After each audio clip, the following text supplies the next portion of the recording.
सरपंच संतोष देशमुख हत्या प्रकरणातला आरोपी वाल्मिक कराडच्या कोठडीसोबतच तब्येतीबाबतही घडामोडी समोर आल्यात। बीडच्या विशेष न्यायालयानं त्याला 14 दिवसांची न्यायालयीन कोठडी सुनावली आहे। तर त्याच रात्री वाल्मिक कराडला सरकारी रुग्णालयाच्या आयसीयू मध्ये हलवण्यात आलंय।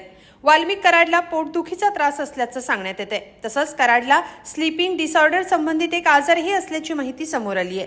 कराडच्या तब्येतीबाबत डॉक्टरांनी काय म्हटलंय पाहूया या व्हिडिओतून। बीडच्या केज तालुक्यातल्या मसाजोगचे सरपंच संतोष देशमुख यांच्या निर्घृण हत्या प्रकरणात मकोका लागलेला आरोपी वाल्मिक कराड याची 7 दिवसांची कोठडी काल संपली। त्यानंतर कराडला 14 दिवसांची न्यायालयीन कोठडी सुनावण्यात आली आहे।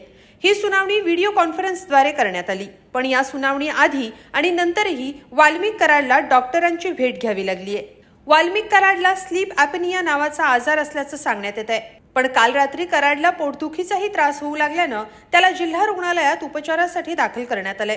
यावेळी डॉक्टरांनी कराडच्या तब्येतीबाबत काय सांगितलं ते आधी पाहूया।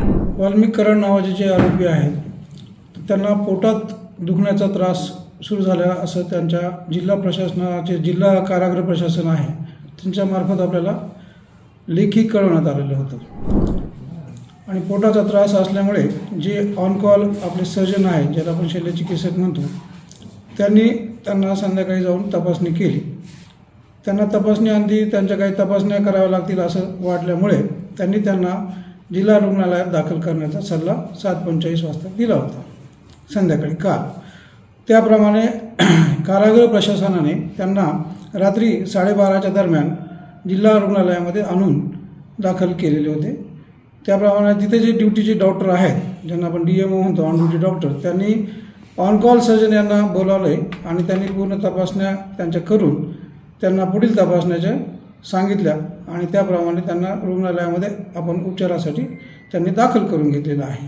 सध्या ते वॉर्डामध्ये उपचारासाठी दाखल केलेले आहेत आणि त्यांच्यावर पुढील उपचार आणि पुढील तपासण्या करण्याची प्रक्रिया चालू आहे। सध्या तरी त्यांना सोनोग्राफी आणि रक्ताच्या तपासण्या आणि त्यांचे जे इतर मूळ आजार आहेत त्याबद्दलच्या तपासण्या आहेत, एक्सरे वगैरे, ECG या एक बेसिक तपासण्या सगळ्या त्यांनी सांगितलेल्या आहेत। लघवीची तपासणी आहे, रक्ताच्या तपासण्या आहेत आणि सोनोग्राफी आहे।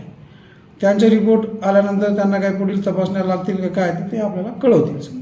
पोटदुखीबरोबर त्यांना लघवीचा एक इन्फेक्शनचा त्रास ते सांगत आहेत, त्याच्यावर पण त्यांनी तपासण्या ज्या योग्य कराव्या लागतात त्यांनी त्याच्यामध्ये ॲडवाईस केलेल्या आहेत।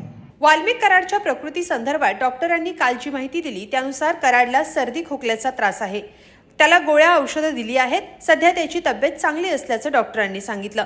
सर्दी खोकला ताप यासाठीच्या गोळ्या वाल्मिक कराड याला दिल्याची माहिती डॉक्टरांनी दिली। वाल्मिक कराडचे pulse, blood pressure, temperature check करण्यात आलं होतं। सर्दी खोकला ताप असल्यानं त्याला गोळ्या देण्यात आल्याचंही डॉक्टरांनी सांगितलं होतं। पण आज समोर आलेल्या माहितीनुसार वाल्मिक कराडच्या काही तपासण्या करण्यात येणार आहेत। यात सोनोग्राफी, रक्ताच्या तपासण्या, युरिन टेस्टचा समावेश असणार आहे। दरम्यान वाल्मिक कराडला स्लीप ॲपनिया हा आजार आहे, त्यामुळे त्याला CPAP मशीन देण्याची मागणी कराडच्या वकिलांनी केली होती। कोर्टाने त्याला मान्यता दिली आहे। या आजाराबाबत जो दावा केला गेलाय त्यानुसार या आजारामुळे त्या व्यक्तीला झोपेच्या दरम्यान श्वासोच्छ्वास करण्यात अडथळा येतो, श्वास वारंवार थांबतो आणि सुरू होतो, ज्यामुळे ऑक्सिजनची पातळी कमी होते। यामुळे कराडला दैनंदिन वापरासाठी ऑक्सिजन मशीनची गरज असल्याचं सांगत वाल्मिकला CID कोठडी 24 तास वैद्यकीय मदत देण्याची मागणी वकिलांनी केली होती। त्याच्या अपिलानंतर केज जिल्हा व सत्र न्यायालयानं कराडला त्याच्या अटकेदरम्यान आवश्यक वैद्यकीय सुविधा उपलब्ध करून द्याव्यात अशी सूचना CIDला करण्यात आली। त्यानुसार कराडवर आता जिल्हा रुग्णालयात उपचार सुरू आहेत। या सगळ्याबाबत तुम्हाला काय वाटतं कमेंटमध्ये नक्की लिहा आणि lokmat.com ला सबस्क्राईब करा। धन्यवाद।